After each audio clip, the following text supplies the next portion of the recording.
Okay, welcome back to the second part here of the beginner guitar course. Well, third part actually. You've already done fretting a note, you've done the D chord, and we're now going to look at the next chord. So I hope you've been practicing your D major chord.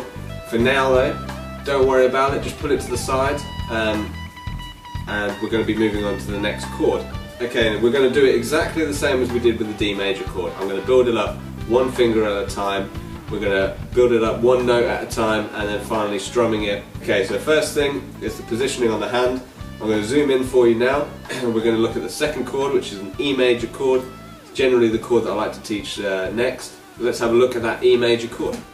Okay, so we've got it zoomed in here. You should be able to see the fretboard. Right, now we're going to build it up one stage at a time. First thing is, where do you put your left hand? Where's it going to go? Okay, you're going to get the palm of your hand here, just like before. Rest it nice and neatly in here. Now what this will set up is a nice finger position, but the thumb will be sticking too far over the fretboard. So just bring it down slightly so that you've got the point resting just behind where the first fret is. So as if you would fret it with the thumb there.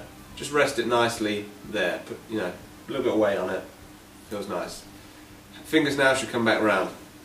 Now you should see the chord diagram there in the corner. We're going to start building it one finger at a time, and we're going to go in the same order. So the first finger is going to go first.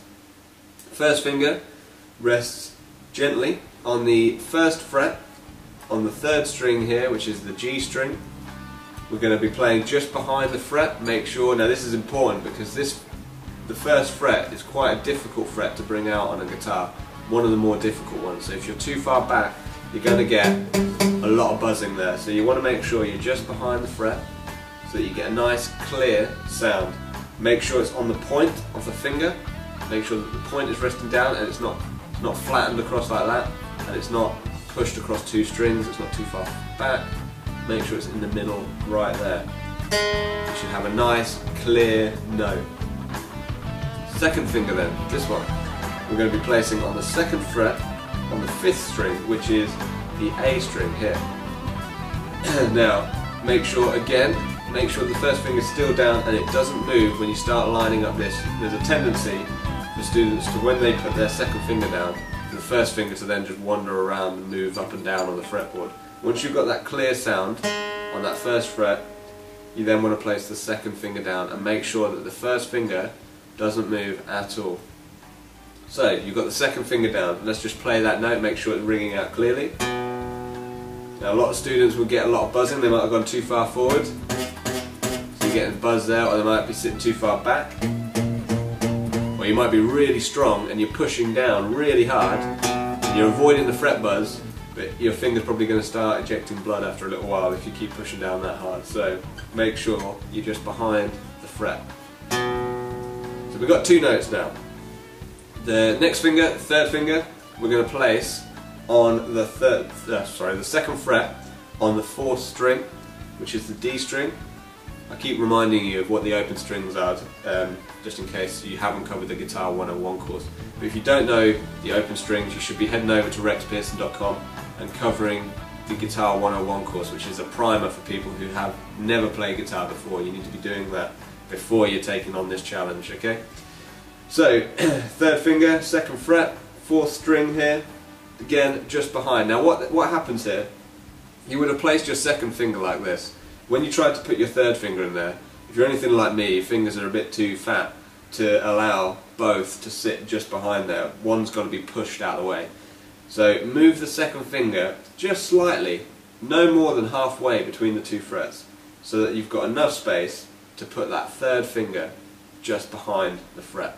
So you should have something that looks like that. The second finger is about halfway, the third finger should be just behind the fret, and the first finger now just behind the fret where it should be. Let's just try that last note that we just placed. It should sound something like that. Now again, if it sounds something like this, that's perfectly normal, don't let that demotivate you. It's either to do with the strength of pushing down, make sure you're pushing down hard enough, but also your technique. Make sure that when you put it down, you didn't go too far back and you're getting buzzed, or you didn't go too far forward like this, playing a different fret. Make sure it sits just behind.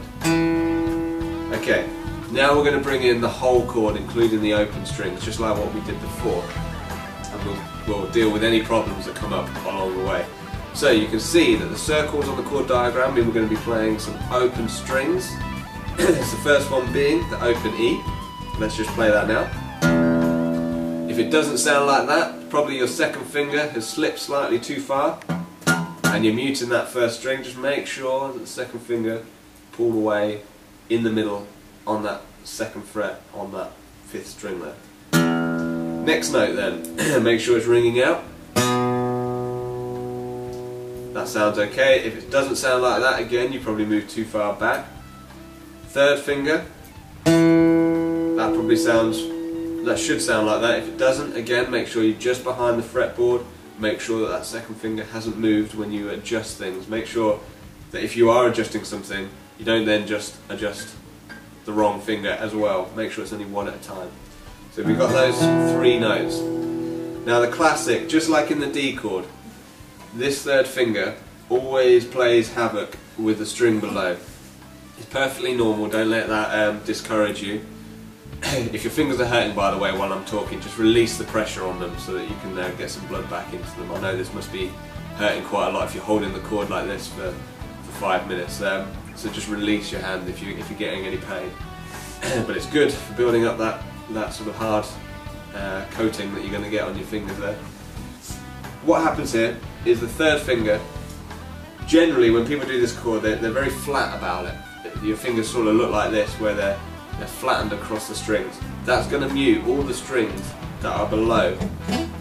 What you want to make sure, if you do the correct hand positioning where you've got it in the palm and you move the thumb down slightly, as long as you're in that position, remember the thumb near the first fret, all the fingers should rest on the point. As long as you hit it on the point here and the thumb is in this position, you will be fretting correctly. Because what you'll have, and if I show you as I tip the guitar up, you should have a sort of curled sort of archway there, not flat like this, which is what a lot of people will do. If you've done the correct hand positioning and you're on the point, it almost forces you to play it correctly, and you don't want to start getting bad habits now.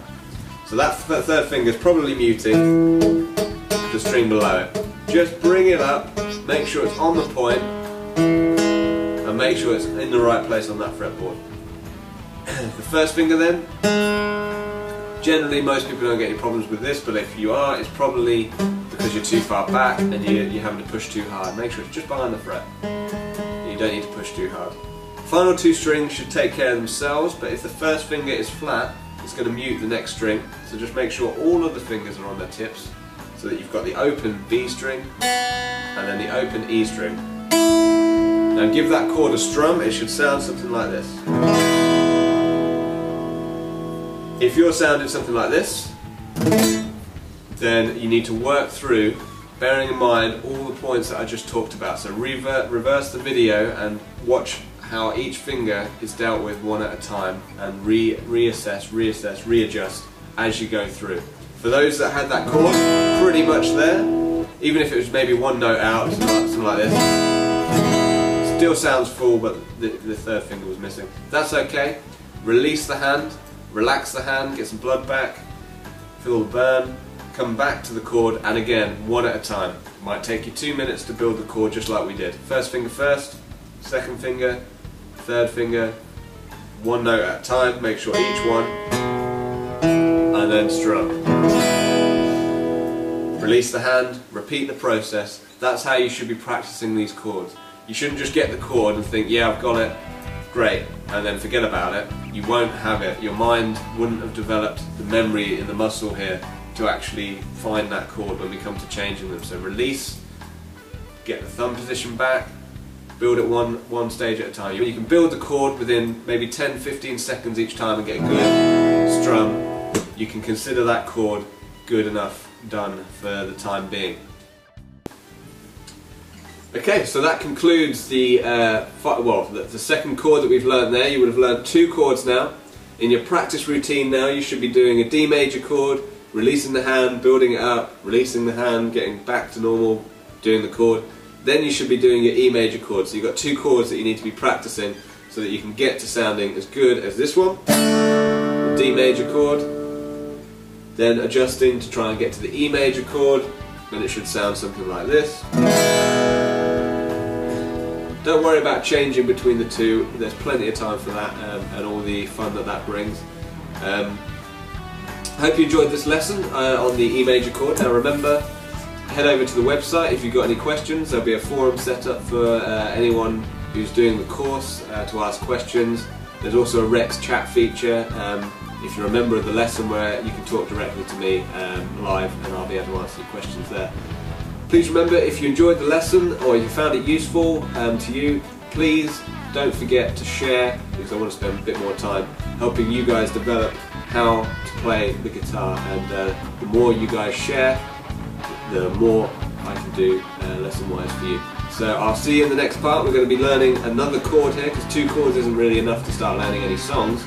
So we're going to be moving on to a 3rd chord. I'm going to be telling you, just like we did on this one, any problem areas that might come about from it. So, I'll see you in the next part, guys.